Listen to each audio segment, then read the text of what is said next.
Bonjour, je suis Nicolas Deheppe, j'ai 48 ans, je suis marié, j'ai 4 enfants et je suis un entrepreneur, auteur, conférencier.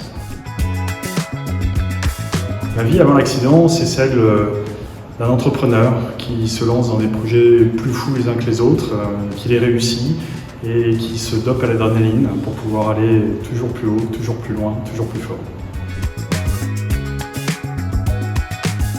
La performance, c'était celle de quelqu'un qui voulait réussir dans tout. Vous savez, celui qui n'est que chef d'entreprise, quelque part il est en situation d'échec. Donc il fallait être à bloc en tant que père, en tant que mari, en tant qu'engagé dans la société, dans ma paroisse, dans l'entreprise. Et donc ça faisait des journées extrêmement organisées, de 7h à 23h, par tranche de quart d'heure ou une demi-heure. Et c'était comme ça tous les jours. Il fallait économiser son temps, il fallait surtout l'optimiser pour être performant.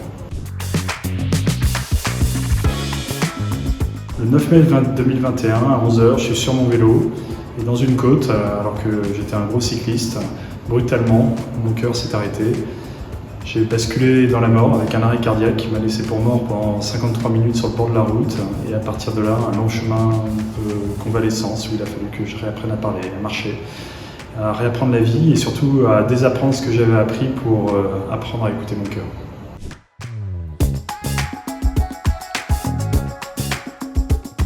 Après mon accident, je vous l'ai dit, j'adorais ma vie d'avant, j'ai tout fait pour essayer de retrouver ma vie d'avant.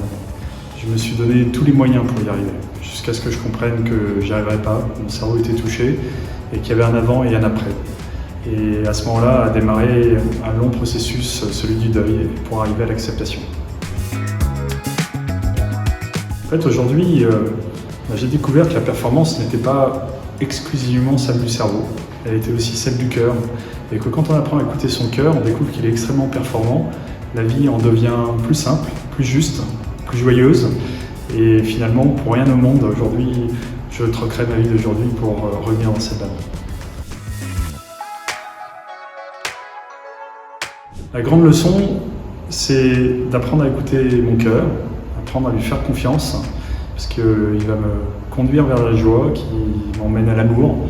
Et pour avoir fait l'expérience du lit de mort, je sais que l'amour, c'est l'ultime sentiment de l'ultime moment de ma vie.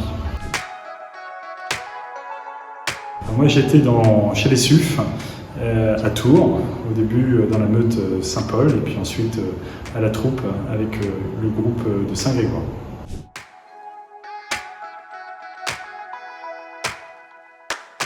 Cette expérience du scoutisme, en fait, c'est apprendre à développer un homme dans toutes ses dimensions. Parce qu'on est bien formé à l'école pour être performant du cerveau, mais finalement, son cœur, on l'apprend essentiellement avec les scouts, apprendre à s'occuper des plus vulnérables. Quand on est saisonnier et qu'à 12 ans, on doit s'occuper de celui qui a 8 ans, on découvre le management, mais à ce moment-là, il est bien avec le cœur. Et puis ainsi de suite, à être également dans la valeur de l'engagement, dans la valeur du don. Et toutes ces dimensions humaines, je pense que j'en ai appris aussi dans la famille, mais beaucoup dans cette famille particulière qui est celle des scouts.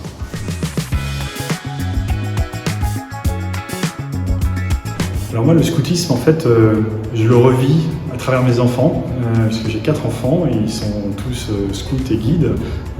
L'un est chef, l'autre est au clan, l'un est pour le moment en intégration dans son école, et puis la dernière est guide. Et donc tout ce parcours, je le revis à travers eux, et on le revit aussi en famille, parce que cet esprit scout, on l'intègre dans la famille, et en tant que parent, on joue le jeu.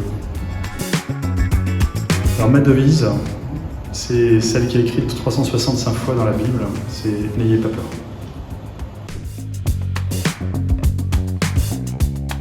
La figure qui m'inspire le plus, n'ayons pas peur, c'est le Christ. Parce que le Christ, c'est le plus grand storyteller, c'est le plus grand manager. On réinvente plein de personnes pour nous inspirer, mais il reste incontournable. Alors ma prière préférée, celle qui me touche le plus le cœur, c'est le « Je vous salue Marie » quand il est chanté et quand on le chante avec une connexion du cœur. Alors moi j'ai un conseil, c'est effectivement soyez performants, soyez ambitieux, parce que si vous voulez demain créer des familles, bâtir des maisons et être acteur de la société, il faut l'être. Mais veillez à avoir une performance juste, celle qui vient du cœur, et celle qui est alignée dans votre unité telle que vous l'avez développée dans votre parcours scout.